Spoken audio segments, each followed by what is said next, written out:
जय हिंद दोस्तों वीडियो शुरू करने से पहले एक बहुत गजब इंफॉर्मेशन आप लोगों के लिए।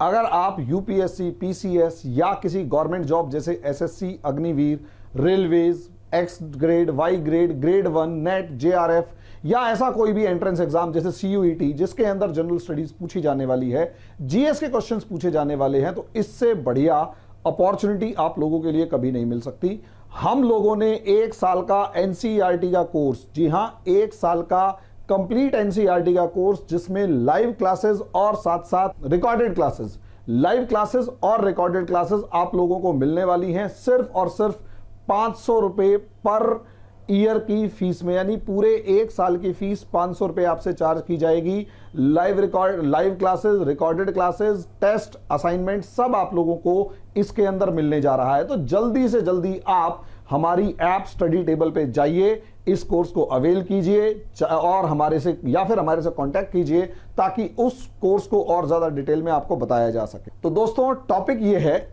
श्रीलंका। इस समय पर जिस तरीके की खबरें या जिस तरीके की वीडियोस हमारे को श्रीलंका से दिखाई दे रही हैं, जिस तरीके के फोटोग्राफ श्रीलंका से आई हैं कि भाई एकदम से राष्ट्रपति भवन, हालांकि ये सैटरडे की तस्वीरें हैं कि राष्ट्रपति भवन को लाखों लोगों ने, जिसे जहां तक देखेंगे आप यहां पर हजूम नजर आ रहा है। एकदम से इतनी बड़े नंबर के अंदर लोग राष्ट्रपति भवन के अंदर एंटर करते हैं और उसके बाद कहीं कोई खड़ा है, कहीं कोई खड़ा है, कभी उनके बेडरूम से लेकर स्विमिंग पूल से लेकर चारों तरफ से एकदम से हजूम जो है राष्ट्रपति भवन के अंदर एंटर कर गया। और पूरी दुनिया के दिल को दहला देने वाली ये तस्वीर कि ऐसा क्या हुआ कि लोग अपनी सरकार से इतना भड़क गए, राष्ट्रपति से इतना भड़क गए कि उनके घर के अंदर घुस गए। हालात ये कि राष्ट्रपति को भागना पड़ा। एक वीडियो ऐसी नजर आ रही है कि बड़े बड़े बैग्स नेवी के शिप के अंदर चढ़ाए जा रहे हैं। हालांकि उस वीडियो की पुष्टि अभी तक किसी ने नहीं करी है। लेकिन वहीं दूसरी तरफ अगर आप देखेंगे तो इस घर के जलने की जो तस्वीर आई, ये prime ministers house of Sri Lanka है, यानी श्रीलंका के प्रधानमंत्री का घर है। इस तरीके से आग लगती हुई अगर दिखाई दे रही है तो समझ लीजिए रूह कपा देने वाली है किसी भी देश के लिए। इमेजिन करके देखिए सरकार आपके देश के लिए क्या कर सकती है या कहां खड़ी होती है। लेकिन हम इस टॉपिक के अंदर डिस्कस करेंगे कि असलियत में क्या 10 कारण हैं जिनकी वजह से, क्या कारण हैं और 10 कारण जिनकी वजह से यहां पर लोग इतने ज्यादा गुस्से में हो गए कि प्रधानमंत्री का घर फूंक दिया, राष्ट्रपति के घर पे कब्जा कर लिया, राष्ट्रपति गायब है, हालात बिल्कुल पस्त हैं। हालांकि शुक्र मनाने वाली बात यह है कि संडे के दिन किसी भी तरीके की हिंसा की कोई खबर नहीं आई, लेकिन जो भी था वो खतरनाक था। तो सवाल यही है कि श्रीलंका के लोग इतने ज्यादा मजबूर क्यों हुए इस पर्टिकुलर इसको अंजाम देने के लिए। तो थोड़ा सा डाटा समझिए आपको खुद। और सबसे बड़ी बात, इंसान वो किसी भी दूसरे की प्रॉब्लम को आप तभी समझ सकते हैं जब उसकी जगह पे आप खड़े हुए नजर आए। तो इस वीडियो को उस साइकोलॉजी के साथ देखिएगा कि या उस माइंडसेट के साथ देखिएगा कि आप उस इंसान के साथ उस जगह पे आप खड़े हुए हैं। भारत देश में ऐसी क्या परिस्थितियां हैं, लेकिन क्या भारत में भी ऐसा हो सकता है, हम इसके ऊपर चर्चा करने जा रहे हैं, डिस्कस करने जा रहे हैं। तो आज का टॉपिक तो यही है कि किन 10 कारणों से इस देश का बुरा हाल हुआ। सबसे पहले फ्यूल प्राइसेस। भाई सीधी सी बात है, 2021 के अंदर जो पेट्रोल 137 रुपए लीटर था, ये अब ये 254 रुपए लीटर हो गया है। इसका मतलब समझिए 137 का 254, 137 से 254, यानी सीधे डबल। यानी आज हिंदुस्तान में जो पेट्रोल 100 रुपए है, जस्ट 200 रुपए हो जाए, क्या करोगे? गुस्सा आएगा, हालात खराब होंगे। ठीक है, डीजल 104 की जगह 176 रुपए और एलपीजी 1493 की जगह 2750, यानी 85%, 69%, 84% का इतना जबरदस्त हाइप। भैया घर का बजट बिगड़ जाएगा, रोटी कहां से खाएंगे अगर पेट्रोल ही भरवाते चले गए, डीजल ही भरवाते चले गए और एलपीजी अगर इतनी महंगी हो गई तो आम आदमी घर के अंदर चूल्हे पे रोटी पकाएगा। वो जमाना आ जाएगा जब लोग जो है वो चूल्हे पे रोटी पका रहे होते हैं। और खास बात ये कि ऐसी सिचुएशन में एक बात तो ये है कि भाई मिल तो जाए, इतने बुरे हालात हैं कि वहां पर ये सब चीजें मिल भी नहीं रही हैं। दूसरा, इन्फ्लेशन एंड प्रोटेस्ट। अगर आप देखेंगे इन्फ्लेशन, तो राइस सीधा लगभग डबल 64%, समझे। प्याज 350 से 560, हमारे यहाँ प्याज 100 रुपए किलो हो जाता तो तूफान मच जाता है, यहाँ तो 560, 160 रुपए की जगह आलू 280 रुपए। सोच कर देखिए, आलू 280 रुपए भारत में होगा तो क्या हाल होगा, आप खुद सोच सकते हैं। अब ये ओवरऑल देखेंगे कि नॉर्मल इन्फ्लेशन अगर जो चल रही है 5% या जो भी है, अक्टूबर से एकदम से इन्फ्लेशन जो है वो 15.1%। इसका मतलब समझते हैं, day by day, month by month 15.1% का मतलब कि आज जो सामान 115 रुपए का, 100 रुपए का है, अगले महीने वो 115 रुपए का होगा, उससे अगले महीने 132 रुपए का होगा, उससे अगले महीने लगभग वो होगा सामान 150 रुपए का, और उससे अगले महीने 170-80 रुपए का, और उससे अगले महीने 200 रुपए का, और उससे अगले महीने हो सकता है 250 रुपए का पहुंच जाए। इन्फ्लेशन सोच कर देखिए 15.1। अब यहां पर पेट्रोल के रेट्स जो हैं वो जिस तरीके से जनवरी से लेकर एकदम से जुलाई तक बढ़े, यानी जनवरी में अगर पेट्रोल 150 रुपए के करीब है तो वही पेट्रोल जो है वो जुलाई के अंदर आपको 450 रुपए के आसपास का मिल रहा है। 3 गुना, 3 गुना अगर रेट हैं, तो केरोसिन छोड़ दिया जाए तो हर चीज के रेट 2 से 3 गुना पहुंच चुके हैं। अब ऐसे हालात में आप रहेंगे तो रहेंगे कैसे? इसी सिचुएशन को कहा जाता है इकोनॉमिक क्राइसिस। जब आम आदमी को रोटी तक मिलनी बंद हो जाए और देश के अंदर फूड इमरजेंसी लगानी पड़ जाए। फूड इमरजेंसी का मतलब अब उसके अंदर भी लोगों को कहा जाए भाई सोच समझ के खाओ, हमारे पास रोटी नहीं है। हालात इतने बुरे हो गए हैं तो देश के अंदर लोगों का गुस्सा तो फूटना ही है। फिर भी लोगों को देखिए, लोग बड़ी शांति से खड़े होकर ये कह रहे हैं, और पूरी क्रोनोलॉजी समझिए। 2009 से हालात जो हैं वो 2009 के हालात पर बाद में डिस्कस करेंगे। लगभग 2021 से हालात बर्बाद होते जा रहे हैं, लेकिन 2022 से लोग कहना शुरू कर चुके हैं, 2022 से लोग कहना, अप्रैल से कहना शुरू कर चुके हैं कि भैया गोटाबाया राजपक्षा गो होम, गोटा गो होम, गोटा गो होम। यानी ये कह रहे हैं कि कम से कम हमारा जो जीने का अधिकार है वो हमें रहने दो, और हमें कम से कम आपसे सिचुएशन नहीं संभल रही है, आप गद्दी छोड़ो और किसी और को आने दो ताकि सिचुएशन संभले। लेकिन गवर्नमेंट बहुत ज्यादा एरोगेंट, और खासकर ये गोटाबाया ब्रदर्स, राजपक्षे ब्रदर्स, ये इतने ज्यादा एरोगेंट के सुनना बंद कर दिया। इन्होंने सब सुनना बंद कर दिया कि भैया हम जो कर रहे हैं वही ठीक है, we are the hero of this nation. ये इनकी पहली गलती। एरोगेंट गवर्नमेंट अगर हो तो सच में सिचुएशंस बर्बाद हो चुकी होती हैं। लेकिन प्रॉब्लम यहां पर सिर्फ अगर गवर्नमेंट की हो तो अलग बात है।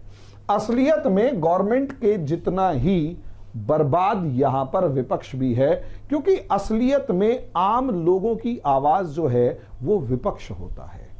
विपक्ष आम लोगों की आवाज होता है, ये याद रखिए। और अगर विपक्ष आम लोगों की आवाज ना बन पाए और सरकार को सरकार की नीतियों के सामने ना के लिए ना घेर पाए और आम जनता को अपने साथ ना इकट्ठा कर पाए, तो देश को बर्बाद करने में जितनी ज्यादा गलती गवर्नमेंट की होती है उतनी ही ज्यादा इनकम्पिटेंसी विपक्ष की भी होती है। यहां विपक्ष इतना ज्यादा कमजोर था कि आम लोगों को, आम जनता को के सामने मजबूती से अपनी बात नहीं रख पाया, और यह पूरा विपक्ष एक साथ नहीं हो पाया। सोच कर देखिए, पॉलिटिकल क्राइसिस यहां से आ रहा था कि एक साथ पूरा विपक्ष नहीं आ पा रहा, और उस नेपोटिज्म वाली, उस फैमिली पॉलिटिक्स या फैमिली, एक फैमिली के रूल को उखाड़ फेंकने में या उसे समय रहते रिप्लेस करने में नाकामयाब रहा। ये भारत में 2014 में देख सकते हैं आप, हमारे देश के अंदर आपको हमें जब दिखाई दिया कि वो सरकार इतनी ज्यादा बेईमान है कि अब उस सरकार के साथ देश को आगे बढ़ाना पॉसिबल नहीं है, सरकार को रिप्लेस कर दिया।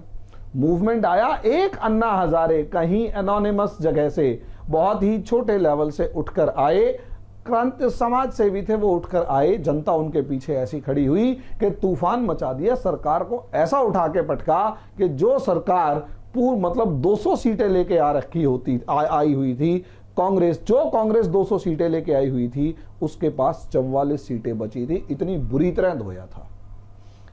यहां विपक्ष जो था, भारत में विपक्ष बीजेपी और जो हमारे समाज सेवी थे वो इतने ज्यादा कॉम्पिटेंट थे, कैपेबल थे कि सरकार के खिलाफ, सरकार की गलत नीतियों के खिलाफ आवाज उठाने में कामयाब हुए, उसको बहुत पोटेंशियली आगे बढ़ाने में कामयाब हुए, सरकार को उठा के पटक दिया। लेकिन शिकायत आज भी तो भारत के विपक्ष के साथ है कि भारत का विपक्ष आज के दिन इतना ज्यादा इनकम्पिटेंट है, अयोग्य है कि सरकार अपनी मनमानी करती हुई कई जगह पर दिखाई दे रही है और सरकार अपने हितों को साधने के चक्कर में बहुत सारे ऐसे इंपॉर्टेंट मुद्दे जिन पर बहस होनी चाहिए, जनता के सामने आने चाहिए, उन पर बहस करने की जगह इन्हें अपनी Z+ सिक्योरिटी की चिंता रहती है और ये इतने इनकम्पिटेंट हैं कि केवल और केवल ऐसा लगता है कि सरकार के पक्ष में काम कर रहे हैं, सरकार को जिताने के लिए काम कर रहे हैं कि अगर बीजेपी हार भी रही हो तो ये जो कांग्रेसी हैं, खासकर कांग्रेस, ये पूरी कोशिश करते हैं कि बीजेपी को जैसे कह रही हो कि तुम गद्दी से उतर के दिखाओ, हम तुम्हें उतरने नहीं देंगे, कसम खा के बैठे हुए हैं। हमारे देश में भी ऐसा ही इनकम्पिटेंट विपक्ष है। हालांकि सरकार में एरोगेंसी दिखाई दे रही है, लेकिन इस लेवल की एरोगेंसी नहीं है, लेकिन खतरनाक हो सकती है। इसलिए देश के अंदर विपक्ष का होना जरूरी है। और जिस तरीके से श्रीलंका के अंदर निकम्मा, नकारा, नालायक, इनकम्पिटेंट, अयोग्य विपक्ष था और सरकार अल्ट्रा लेवल पर एरोगेंट हो गई, उस वजह से उस देश के बुरी दुर्गति हो गई है। देश भी छोटा है, लगभग 2.5 करोड़ के 2 करोड़ 20 लाख के करीब की पॉपुलेशन है। भारत जो है उसकी दिल्ली एनसीआर की पॉपुलेशन 2 करोड़ 20 लाख से ज्यादा 2.5 करोड़ के आसपास है। यानी श्रीलंका बहुत छोटा देश है, लेकिन 2.5 करोड़ फिर भी पॉपुलेशन एक बड़ी पॉपुलेशन होती है। तो ऐसी सिचुएशन, यानी केजरीवाल जो है वहां के राष्ट्रपति प्रधानमंत्री होते, सोच कर देखिए, केजरीवाल अगर श्रीलंका में होते तो वहां के राष्ट्रपति होते, जितनी पॉपुलेशन वो दिल्ली में हैंडल कर रहे हैं। अब एक तरफ तो इनकम्पिटेंट विपक्ष था, ऐसे में जब सरकार एरोगेंट हो जाए, किसी की ना सुने और अपोजिशन इनकम्पिटेंट हो, सवाल ना उठा पाए, सरकार को घेरने में असफल रहे, तो ऐसे में वहां पर विजनलेस फॉरेन पॉलिसी, यानी कि बेसलेस या यूं कहें डायरेक्शनलेस फॉरेन पॉलिसी एक बड़ा रोल प्ले करती है। क्योंकि देश छोटा है, पॉपुलेशन कम है, इकोनॉमी छोटी है, तो जब बड़े देश आपस में आकर टकरा रहे होते हैं तो ऐसे में उसके अंदर बैलेंस को मेंटेन करना इनके लिए पॉसिबल नहीं होता।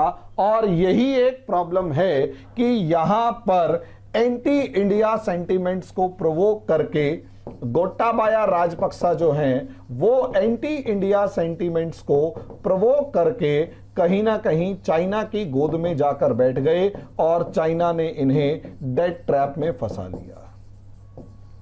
और इनके डेट ट्रैप में जब ये फंस रहे थे तो यहां पर विपक्ष की भी भूमिका थी, यानी इन्होंने अपनी इच्छाएं पूरी करने, अंधाधुंध करप्शन करने के लिए जो फायदा उठाया गोटाबाया और महिंद्रा राजपक्सा या राजपक्सा फैमिली ने, उसका नेगेटिव, उनकी तो गलती थी ही थी, उनकी तो 100 में से 100 गलती है, लेकिन 100 में से 60-70% गलती उस विपक्ष की भी है जिसने समय रहते डेट ट्रैप को नहीं समझा और देश के सामने आवाज नहीं उठाई, जनता को इसके रिपरकेशंस नहीं बताए, और हालात आज ये हैं कि देश खड्डे में है।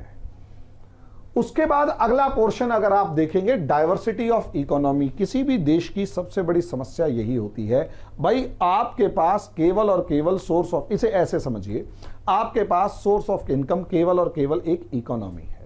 जब आपके पास सोर्स ऑफ इनकम केवल और केवल एक इकोनॉमी है, सिर्फ और सिर्फ इकोनॉमी है, तो ऐसी सिचुएशन में एक काम ये होता है, मतलब आपके पास केवल और केवल तनख्वाह आ रही है और वो तनख्वाह नहीं बंद हो जाए, घर का हाल क्या होगा सोचिए। लेकिन आपके पास एक नहीं, कम से कम 5, 7, 10 जगह से इनकम आ रही है, किराए की भी आ रही है, और उसके बाद क्या नाम है, बैंक में जो डिपॉजिट पड़े हुए हैं उसकी भी आ रही है, उसके बाद सैलरी तो आ ही रही है, वाइफ की सैलरी भी आ रही है, बच्चे भी कुछ ना कुछ अर्न कर रहे हैं, यानी आपके पास बहुत सारी डाइवर्सिफाइड इनकम है। और कहीं ना कहीं आपने शेयर मार्केट में इन्वेस्ट किया हुआ, वहां से आ रहे हैं, क्रिप्टो करेंसी में इन्वेस्ट किया हुआ था, वहां से आ रहे थे। अब सोचिए क्रिप्टो करेंसी डूब गई तो क्या आप हार मानेंगे? क्योंकि किराया भी आ रहा है, आप भी कमा रहे हैं, फैमिली भी कमा रही है, कल को आपकी नौकरी छूट गई तो भी आप हैंडल कर जाएंगे क्योंकि बाकी खड़े हुए हैं। और मान लिया कुछ भी एक प्रॉब्लम आ जाती है, मान लिया एक बंदा बीमार हो गया तो भी, यानी जो मेन कमाने वाला है वो अगर बीमार हो गया तो जो सैलरीड पर्सन है जिसकी सिर्फ और सिर्फ सैलरी आ रही है वो तो डूब गया। लेकिन अगर जिसकी सैलरी के साथ साथ उसकी 10 और इनकम्स भी मौजूद हैं, उसके साथ 2-3 इनकम्स भी हैं, तो वो तैर जाएगा, वो हार नहीं मानेगा।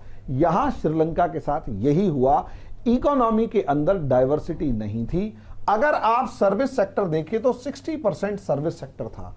इंडिया के अंदर भी अप्रॉक्सीमेट 54% के आसपास सर्विस सेक्टर आज भी है, लेकिन वहां 60% है। इंडिया के साथ हम बाद में डिस्कस करेंगे, लेकिन सर्विस सेक्टर इंडिया का डूबता नहीं है, क्योंकि इंडिया का सर्विस सेक्टर जो है आईटी बेस्ड सर्विस सेक्टर सबसे बड़ा है। और वो IT sector based service sector होने के साथ साथ उसके पास 2 तरीके की मार्केट्स हैं।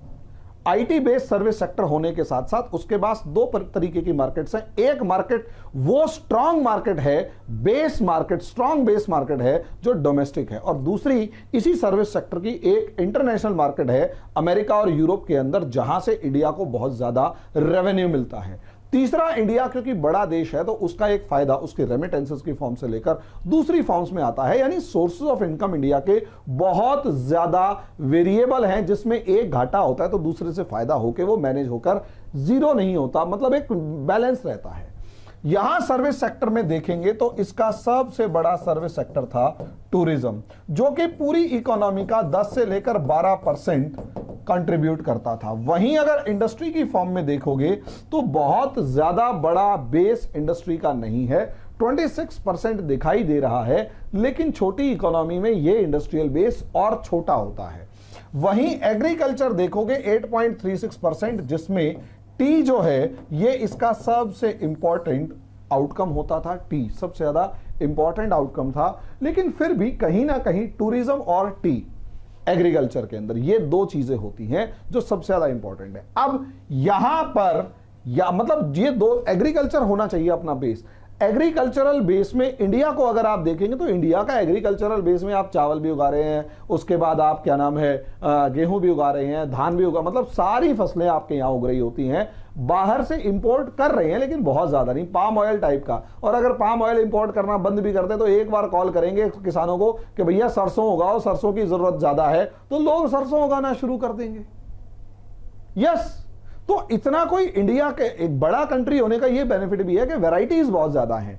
यहां कंट्री छोटा था और इनकी डिपेंडेंसी जो है वो एग्रीकल्चर प्रोड्यूस के अंदर भी एक प्रोड्यूस के ऊपर ज्यादा रह गई, और इन्होंने कभी भी फूड प्रोडक्ट्स और दूसरी चीजों के प्रोडक्शन के ऊपर बहुत ज्यादा ध्यान नहीं दिया। रही सही कसर, आगे जो ब्लंडर होगा वो पता लगेगा। अगला, अब सोचकर देखिए टूरिज्म। टूरिज्म इसका बहुत ज्यादा बड़ा था। सोचकर देखिए कि इंडिया के मतलब जितने भी देश हैं उनमें सबसे बड़ा Sri Lanka is the best travel destination for 2019। लोग सबसे ज्यादा श्रीलंका जाना पसंद कर रहे थे, और श्रीलंका के विजिट करने में सबसे ज्यादा विजिटर्स चाइना के थे। लेकिन जैसे ही कोविड-19 टेररिज्म हुआ, सबसे बड़ी बात टेररिज्म ने क्या किया भाई, ऑब्वियस सी बात है 2019 के अंदर ईस्टर बॉम्बिंग्स हुई। अब ईस्टर बॉम्बिंग्स जैसे हुई तो टेरर, और जिस तरीके से टेररिज्म आया और ईस्टर बॉम्बिंग के अंदर 300 से ज्यादा लोग मारे गए, पूरी की पूरी चर्च से लेकर पूरी भरी हुई चर्च के अंदर जाके बम ब्लास्ट किया। हालात आप देख सकते हैं। नतीजा ये कि टूरिज्म जो है उसके ऊपर बुरा असर पड़ा कि भैया गिना चुना छोटा सा देश है और उसमें भी अगर टेररिज्म है तो टेररिज्म और tourism can't go hand in hand. Terrorism और टूरिज्म कभी भी एक साथ नहीं चल सकते। टूरिज्म डूब गया।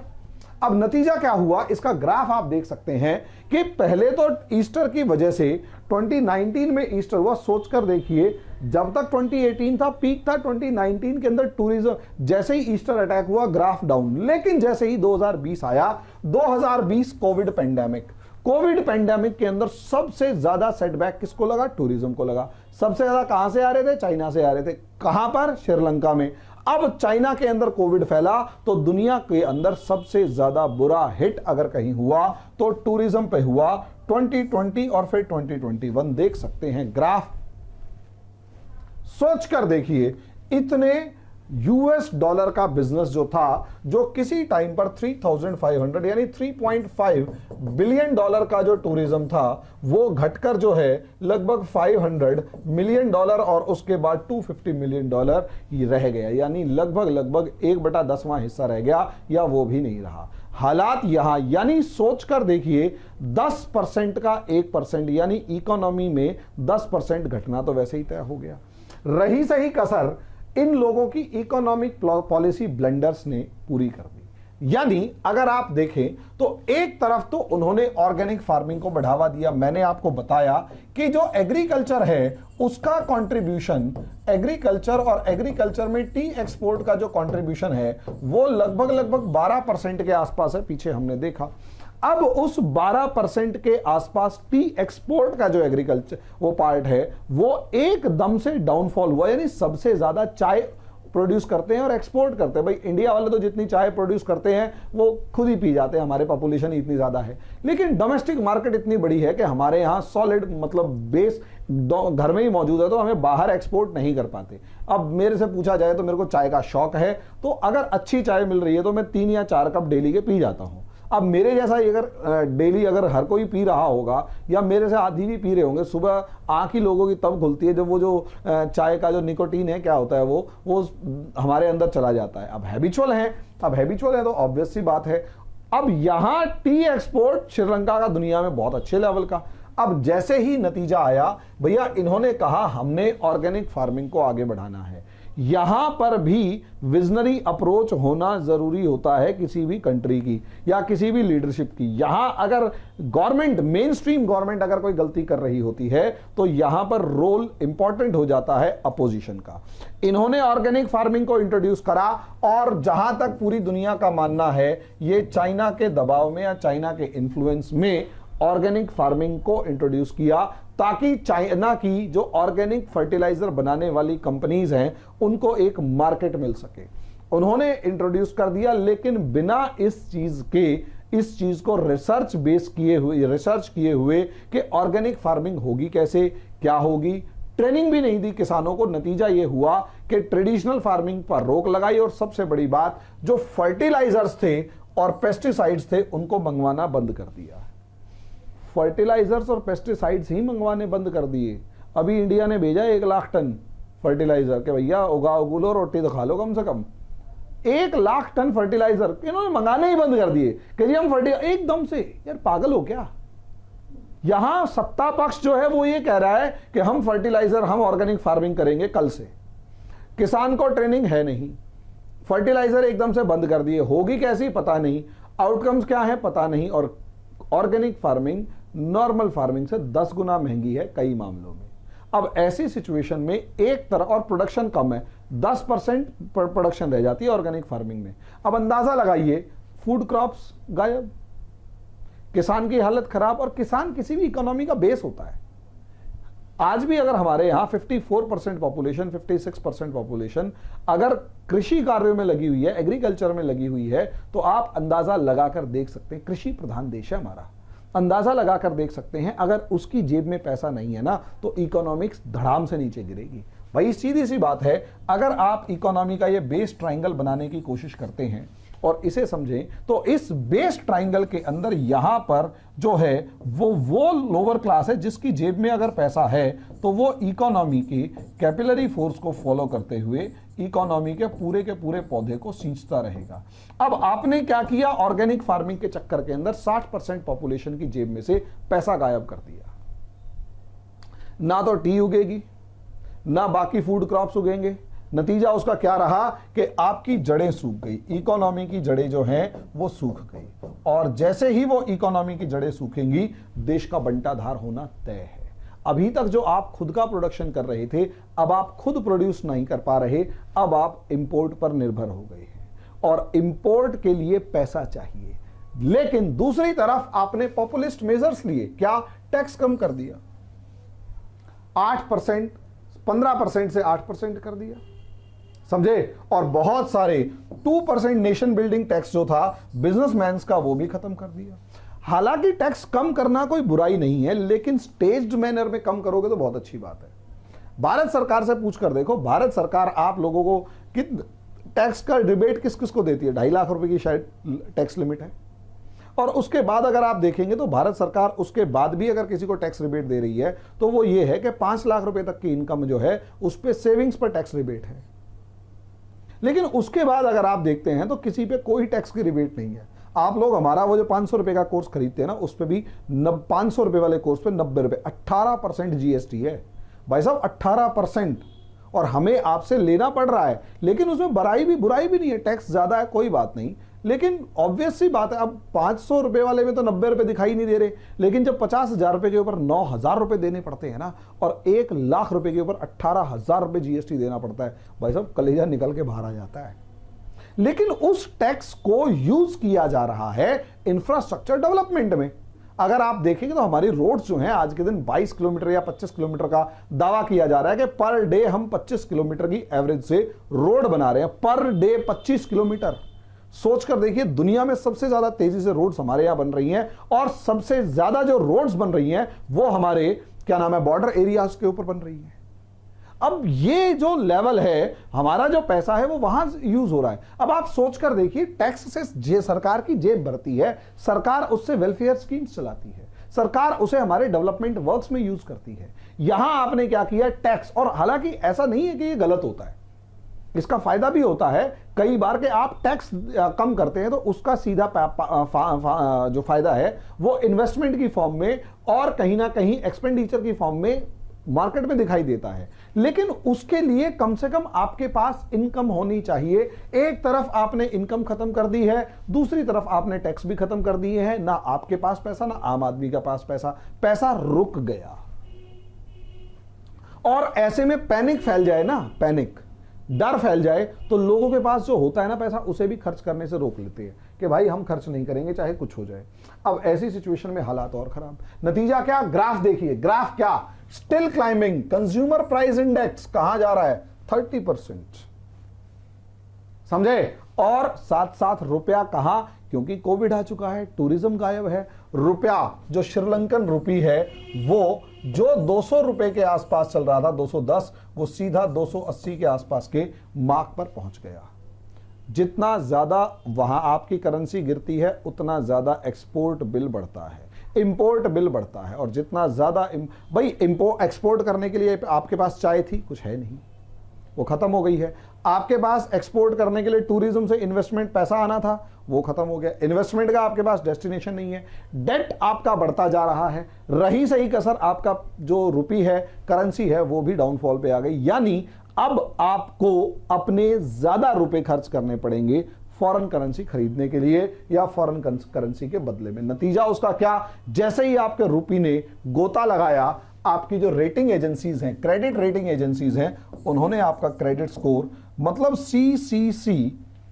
सीसी बहुत नेगेटिव फॉर्म में गिरा दिया, बहुत नेगेटिव फॉर्म में गिरा दिया। सोचकर देखिए इस लेवल पर कि फिच ने आपको सीसीसी कर दिया, सीसी कर दिया, और मूडीज ने भी आपको कहीं ना कहीं CAA1 फॉर्म में, यानी बहुत नीचे वाली रेटिंग के अंदर लेके चले गए। नतीजा क्या, बाहर से आने वाली इन्वेस्टमेंट बंद, और साफ कह दिया कि भाई उधार दोगे तो डूबेगा। ये होता है, उधार दोगे तो डूबेगा। और अगर यहां पर तुमने इस लेवल पर जाकर इन्वेस्टमेंट किया तो आउटकम अच्छा नहीं आने वाला। नतीजा क्या, बाहर से आने वाली इन्वेस्टमेंट बंद, डेट मिलना बंद, कर्ज मिलना बंद, यानी फॉरेन इन्वेस्टमेंट बिल्कुल खत्म। बाहर से आप इंपोर्ट नहीं करवा पा रहे, चीजें हालत खराब है। यहां पर एशियन इकोनॉमीज की बात अगर की जाए तो दुनिया यहां पर खड़ी है, श्रीलंका यहां है, पाकिस्तान यहां है। इसीलिए पाकिस्तान की कहानी बताएंगे कि असलियत में श्रीलंका और पाकिस्तान दो चाइना के डेड ट्रैप में फंसे हुए कंट्रीज जिनके हालात जो हैं वो हद खराब हो चुके हैं। यस, आप सोच कर देखिए ना, इंडिया जो है वो 31/1/2022 को इंडिया का ब्लू कलर आपको दिखाई दे रहा होगा। इंडिया यहां का रहे हैं 5-7% के आसपास इन्फ्लेशन रेट चल रहा है। नॉर्मल है, दुनिया जहां है वहीं इनके इन्फ्लेशन रेट चल रहे हैं, थोड़ा सा ज्यादा थोड़ा सा कम, क्योंकि हमारे यहां मामला और भी खराब ज्यादा रहता है। ठीक है, लेकिन अगर आप यहां देखेंगे, ऐसे में एक तरफ आप इतने बुरे हालात से गुजर रही हैं, ये सोचकर देखिए कोविड पीरियड के अंदर आपके साथ सबसे बुरी दुर्गति क्या हुई थी। इंडिया में कोविड पीरियड में सबसे बड़ी दुर्गति उन लोगों की हुई थी जिनके ऊपर लोन था। मेरे ऐसे बहुत सारे दोस्त थे, बहुत सारे, जिनकी पर मंथ की इनकम 6 फिगर में लाख, 2 लाख, 3 लाख थी। अब ऐसे में उन लोगों में से मैक्सिमम ने, एक ने तो एक जनवरी में गाड़ी खरीदी बहुत अच्छे लेवल की और जून में बेच दी।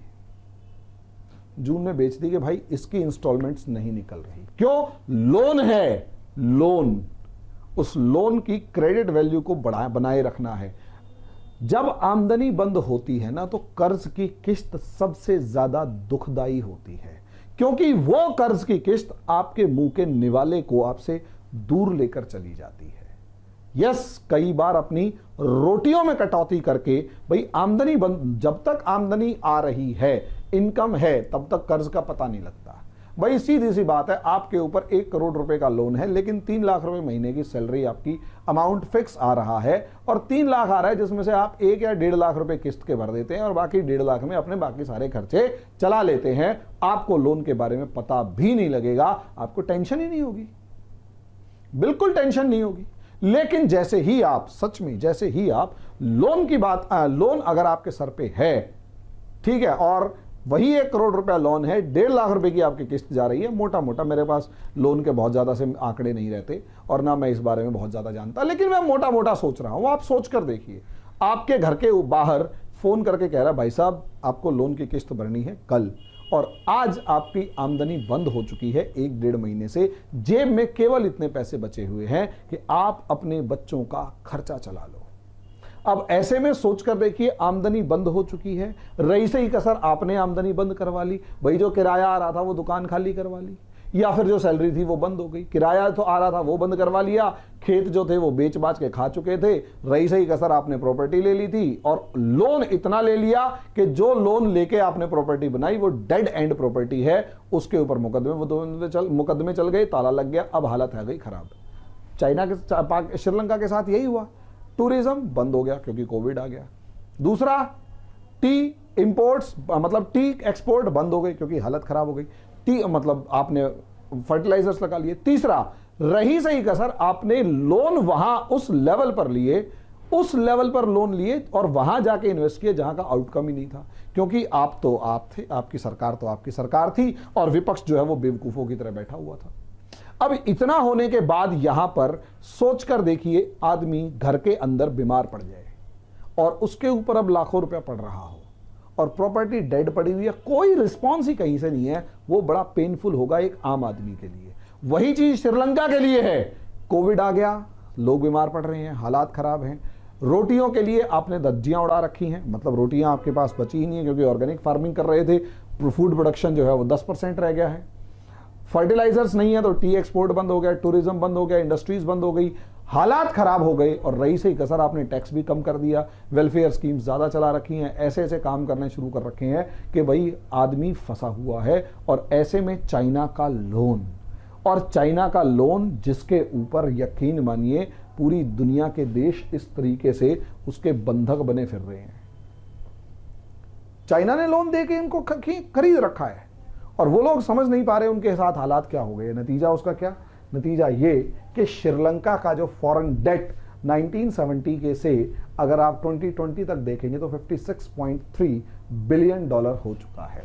भारत ने तो सिर्फ 2% दे रखा है, चाइना का 10%, वो भी 6.5% पर एनम इंटरेस्ट पर।